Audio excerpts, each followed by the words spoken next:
couple of years later, I guess the part that's for many of us that you're most famous for is Travis. How did it come about that you got to? How did you get the role for that? And yeah, just following on from Stephen Greif. Just going back to somebody that I mentioned, Tom Bell, and a program, Frank Ross is Out. I'd done that. I was in that in 5 of the 6 episodes, playing Tom's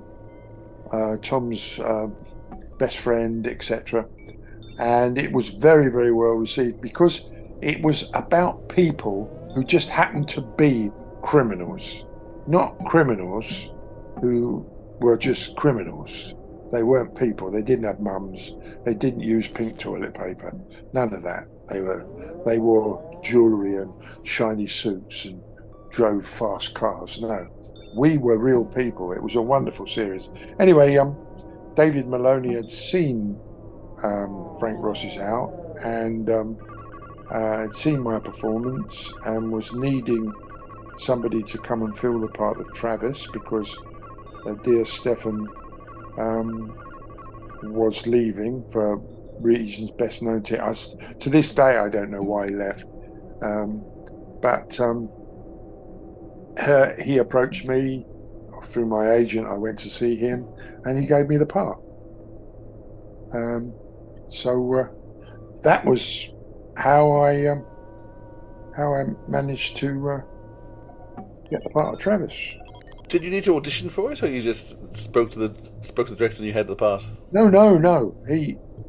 We had a chat like we're chatting now, and he took to me just like you are. You know, we never slept together, but I We did won't get. either. No, I was offered the part, and as we know, history tells it. I accepted it for whenever, but it only happened to be one season because there's the famous story of Gareth and the RSC. Yes. Most probably not. Yeah. So in terms of the role, I mean, did you bother to go look back at what had happened in the first season? Did you look at Steven's performance, or you just look at the script and went from there? No. I just, whatever was given. It's like a meal, you know. You had pork chops yesterday, and it's liver today, you know. No, whatever I was given, I had a wonderful costume. I liked the costume, the black onesie, the tights. Yeah, it was very much Action Man. And you know, I just got on with the situations, and whatever the situations brought up, that I tried to deal with as an actor. It was mainly chasing Blake around the universe, you know. Was it hot? The costume hot? No, it wasn't really. No. It was okay. I guess I wasn't filming in the temperatures like we've had recently over here, 30 and 40 degrees. No, it must. I don't know what months of the year we were filming, but no, it wasn't hot. It was very comfortable. No, I think it was only 8 episodes you appeared in, but the character had a fairly major go at the arc in terms of lots of things to do. In terms of, you know, I think originally you were just chasing Blake, but then, you know, you had the trial series. You were then on the run. You then betrayed the whole universe. Um, it's not as it wasn't just a static role. Were there particular scenes or episodes you remember as being things that you particularly liked? I'll tell you a funny story. I can't remember the 8 episodes. I can remember Trial because that was my episode. Yeah, you were the lead totally. That was much more so than even the Blake Seven crew were on the side. It was all about you. Yeah. But there was an episode where, and you'll know the episode, I feel sure, because you're devotees, where I was like the Invisible Man, like in bandages. Do you know that episode? Voices from the Past. Voices from the Past. There we are. So we shot 1 or 2 scenes, and the they said, "You're not on now, Brian, for another hour or so. Go and relax somewhere." So in one of the other sets, I found a bed. I laid on the bed, and uh, with still the bandages on, because they do come off later on, but I had to keep them on once they were on. Can't take them off and then put them on again. So there I was laying on the bed, and I fell asleep. And whatever, half an hour later or something, there were a group of people round laughing, and I thought, well, I don't, what are you all laughing at? And at that time, there was a man infamous, but he was a man called Jimmy Savile, and he had a program. Jimmy Savile will fix it. So you'd say, "Oh, could I get to meet the man who plays Travis in Blake Seven, and he would fix it for you," or could I go and meet the Queen at Buckingham Palace? He would fix it. Anyway, there were special badges, and somebody had pinned on here. I had the bandages and all that. Jim will fix it, and that's what they were all laughing at. You're laughing now. Yeah. True story. True story. Yeah. Whatever happens to Jimmy Savile? Oh no, we won't talk about that. So, in terms of the end, you were just given the script. I guess you weren't offered to stay on. It was just that because Gareth was leaving, you were going to leave as well. Well, no, because if you remember what Stephen brought to it and what I took, it was our raison d'etre was to kill Blake. Yeah. Because he'd done this to this arm and this to this eye, and Travis was upset. He was really, really upset. I'm telling you. And so once Gareth had decided to go back to the RSC with Trevor Nunn, he was to leave. Then there was no reason for me to be there.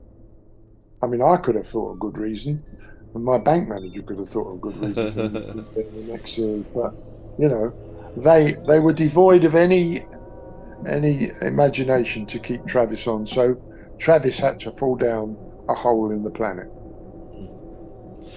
What was it like coming on board to a series that was already well established, had a good base of good audience base? I assume all the cast by that stage would have known each other quite well. How easy or hard was it to come on board as a newbie? Well, it's no different from going into when you all meet anyway. Or well, if you go into a soap, you're well received because they want you to be good to make them good.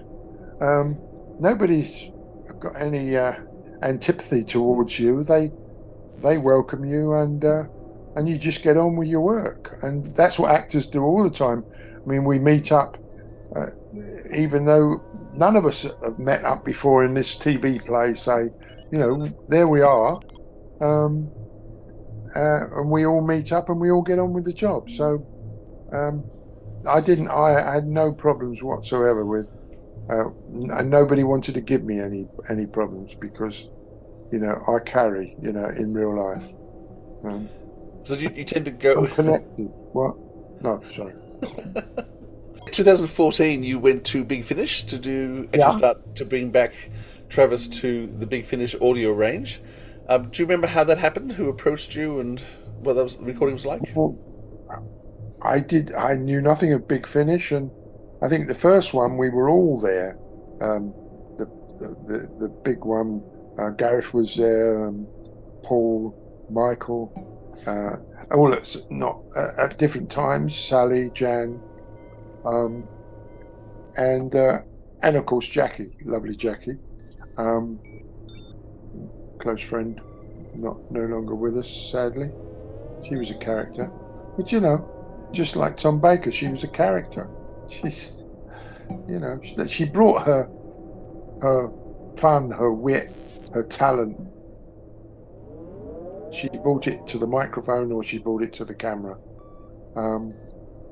But yeah, we did the first one, and then some years later, they approached me and said, "Look, we've written this one for you." And I said, "Thank you very much. I'll be with you." And I think I recorded it upstairs here. I recorded it on a microphone in a little area I've got upstairs there, and that was successful. And then the last one, the Clone Masters, I believe, which was great fun because Stephen, bless him, before he passed on, it was only a year or so before that, I think, and he played my clone, and it's quite funny, you know. It's quite funny. He doesn't quite do what I want him to do, but we had fun doing it. Dear Stephen, I remember him well. So when you regathered, because there was a 6-part series, this full cast with everyone in it, including yourself. I assume that you were only in for certain days though, because you weren't needed. One recording can do a couple of different shows. What was it like getting back together again, or had you kept up with everyone through conventions to that point? People, you ask me this question. I mean, I could invent something and say, really, that Paul Darrow was an absolute shit. I hated him. But, being a professional, I didn't let it show. No, actors don't get upset with each other because, like I said earlier, we all want to make each other better than we thought we would be. Does that make sense? Yeah. I'm not asking you to tell dirt on people. I'm just actually trying to... No, there is no dirt. There is no dirt. Good.